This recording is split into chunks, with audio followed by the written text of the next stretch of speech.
Je vais vous enseigner. Il faut que ce soit clair dans votre texte. Depuis que l'année 2025 a commencé, j'ai passé la grande et la majeure partie de mon temps à concevoir les magazines. Attends. Parce qu'on va faire des choses terre à terre. Parce que moi, je suis un enseignant. Je vais avouer que je suis complètement absorbé par tout ce qui est conception de magazines. Alors, je me suis levé ce matin malgré le fait que j'ai pas assez de temps et je sais que ma communauté est sévrée. Maintenant, si vous ne pouvez pas, on ne peut pas fermer ma bouche. Les gens qui veulent m'empêcher de parler là, vous ne pouvez tout simplement pas. Donc, on va être terre à terre.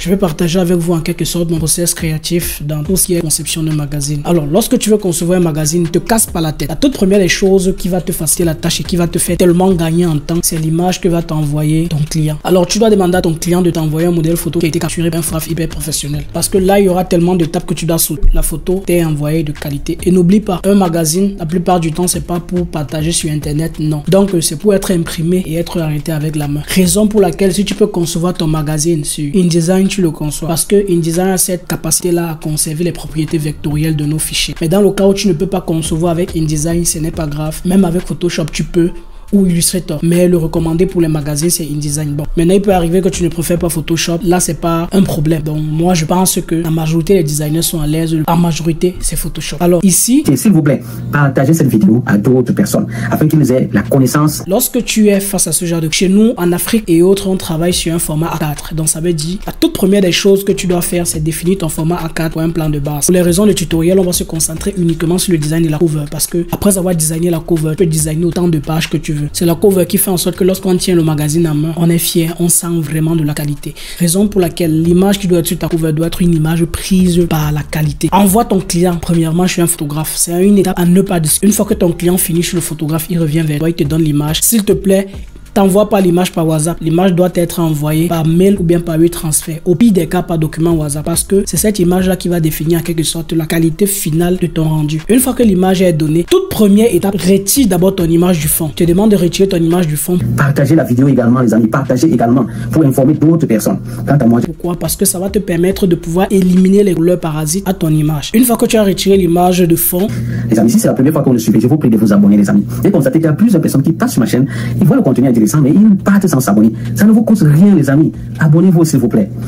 Activez la cloche de notification. Ce qui se passe, c'est que tu as entièrement ta cover et tu as son vêtement. La première des choses à faire, si une charte ne t'a pas été dictée pour la réalisation de ta cover et autres, alors va à ta libre créativité. Mais il y a des maisons d'édition ou bien des entreprises qui te dictent la charte à adopter pour leur magazine. Ils vont par exemple te dire, je veux que mon magazine ait les thèmes de couleur rouge et blanc. D'autres vont te dire que non, je travaille sur les tons sombres. Je veux un magazine cinématique et autres. Donc, si tu n'as pas eu une consigne qui t'est fixée par ton client, alors ne t'inquiète pas, va à ta libre créativité. Toute première des choses, c'est d'identifier le nombre de couleurs que porte ton modèle photo pour la cover. Une fois que tu as identifié les couleurs de ton modèle photo, alors cherche des couleurs qui vont marier avec des couleurs de ton modèle photo. Ça veut dire, si ton modèle photo a porté une cravate rouge, une veste noire ou bien une chemisette blanche, alors cherche des couleurs qui vont marier avec ces trois couleurs. Et parmi les couleurs que tu as trouvées, essaye de trouver la meilleure qui ira en background. Je tiens ici à rappeler que le blanc et le noir sont des couleurs qui passent partout. Cherche des couleurs qui marchent avec ton image. Et si tu trouves la couleur, par exemple, qui marche avec le rouge, partagez la vidéo également, les amis. Partagez également.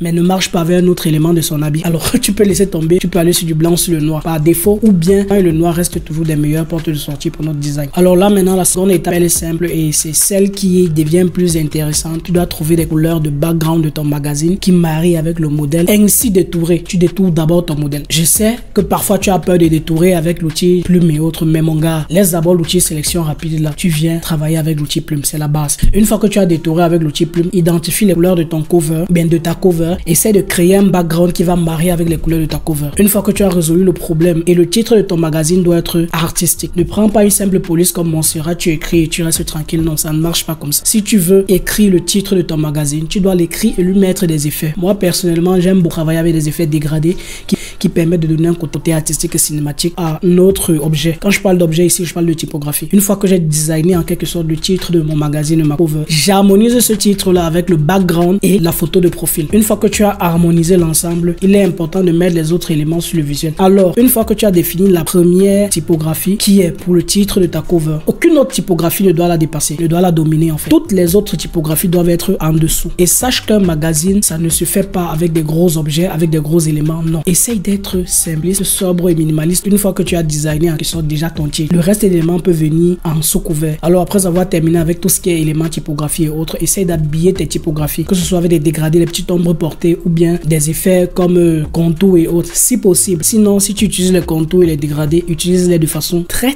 minimaliste. Quand tu as fini avec cette étape-là, vient l'étape vraiment que tout le monde aime, c'est l'étape de l'habillage. La première des choses, on va habiller le background. Choisis ton background en fonction du thème de photo. On sait déjà, si le magazine est type glamour et élégant, alors travaille avec des backgrounds qui ont trait au côté élégant. Tu peux travailler avec des backgrounds liés peut-être à des fleurs ou bien à un motif africain et autres, ça dépendra de toi. Et lorsque tu fais ton background, essaye de rendre ton background assez subtil avec des effets comme par exemple des modes de fusion, la gestion de l'opacité et autres. Quand tu termines avec ton background, tu peux maintenant venir avec tout ce qui est habillage, lumière, lens flare et autres. Une fois que tu termines ça, tombe directement à l'étape de l'étalonnage. Et on sait, l'étalonnage, ce n'est pas pour faire la magie. Tu dois appliquer en quelque sorte des effets qui te permettront d'harmoniser ton visuel à travers les correspondances de couleurs, la netteté, les textures et faire ressortir l'ensemble de ton visuel à travers les éléments comme les luminosités et contrastes et autres. Mais n'oublie pas, l'étalonnage, c'est un principe de goût, un principe de norme et un principe d'yeux. Ton étalonnage doit être défini par tes yeux et doit rester la norme de tout ce qui est beauté des yeux en fait. Une fois que tu as terminé avec ça, tu exportes pour l'imprimerie en PDF et tu exportes en JPG pour pouvoir présenter à ton client. Tu peux l'envoyer le JPG en document sur WhatsApp ou bien en image sur WhatsApp qu'il apprécie ton travail et le reste tu peux envoyer en PDF par mail ou bien le fichier source par mail pour faciliter l'imprimeur. Simple comme bonjour, tu as fini avec ton magazine et pour en quelque sorte faire bouillir en quelque sorte les émotions de ton client, il est important de travailler avec des mock-up pour représenter en quelque sorte son magazine sur des éléments réels et il va voir, il va dire que wow, tu as fait fort, tu as fait fort. Sinon, c'est une petite vidéo pour te dire que ces temps-ci je suis beaucoup dans les magazines. C'est une façon de partager avec toi mon principe de conception de magazine.